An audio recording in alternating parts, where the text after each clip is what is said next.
إذاعة أكاديمية الفنون تقدم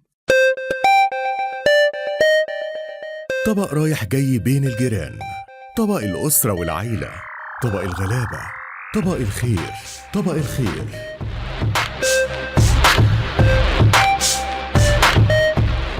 طبق الخير مع إيمان عبد العزيز. إيمان عبد العزيز. أهلا بيكم في طبق الخير، طبقنا اللي بيجمع بين الحب والخير، الطبق اللي رايح جاي بين الجيران والأصحاب وبين ضيوف الرحمن.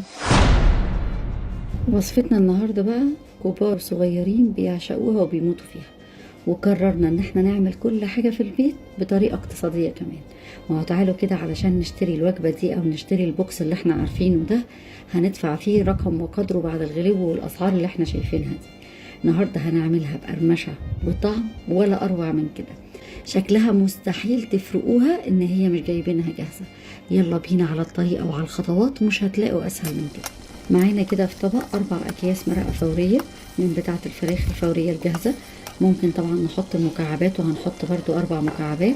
معايا معلقتين صغيرين فلفل اسود، معايا معلقتين كبار بودرة بصل، ومعلقتين كبار بودرة ثوم، معلقتين كبار من البابريكا، ومعلقة كبيرة من الشطة، ودي اختياري ممكن تزودوا او تقللوا زي ما انتوا عايزين، ومعلقة صغيرة من الملح، وهحط حوالي معلقة صغيرة من السكر. هحط عليهم 1.5 كوباية من المية وهقلبهم كويس جدا مع بعض. انا هنا بقى معايا فرخة انا جايباها ومقطعاها 12 قطعة. المهم هنا ان الفرخة تكون وهي صاحية وزنها مش اقل من 1.5 كيلو، لان غير كده ده كلام من الراجل بتاع الفراخ وموثوق منه جدا، بتكون مريضة اصلا وهم بيضطروا يبيعوها او يوزعوها بالشكل ده، ما بتكونش صحية. نحافظ دايما لما نجيب الفرخة قبل الذبح ما يكونش وزنها اقل من 1.5 كيلو عشان نضمن ان هي تكون كويسة. هنزل فيها في التتبيلة اللي انا عملتها وهسيبها اقل حاجة 4 ساعات، ولو احنا عندنا وقت كافي يبقى ليلة في التلاجة. مش عايزة اقول لكم بتفرق في الطعم جدا. تعالوا بقى دلوقتي نحضر الخليط بتاع الدقيق او الكفر اللي احنا هنعمله للفراخ. معايا هنا 4 كوبايات من الدقيق، هحط عليهم هنا معلقة كبيرة من بودرة البصل، ومعلقة كبيرة من بودرة الثوم، وفلفل اسود، و4 معالق كبار من النشا وبابريكا، وهقلبهم كويس جدا مع بعض. انا هنا مش هضيف ملح تاني في الدقيق لان كده الفراخ بتاعتنا ملحها مظبوط جدا، والفترة اللي هتقعدها هتخلي اللحم بتاعها كله متشبع بالملح ويبقى طعمها حلو جدا. وبعدين الفراخ بعد ما عدى عليها 4 ساعات هطلعها من الخلطة واحطها في الدقيق بالشكل ده، وهضغط عليها كويس جدا. مش هنقول ان احنا نقلبها كده، لا، اضغطوا عليها ما تخافوش، ونقلبها في الدقيق مش اقل من 6-7 مرات، ده بيديها طبقة حلوة جدا من بره. بعد كده معايا طبق فيه مية باردة، هحط فيه الفراخ وارجع تاني ارجعها في الدقيق بنفس الطريقة، وهحطه على نار تكون عالية مثلا ثواني كده. وبعد كده هبدأ أخلي النار تبقى متوسطة عليه وأغطيه.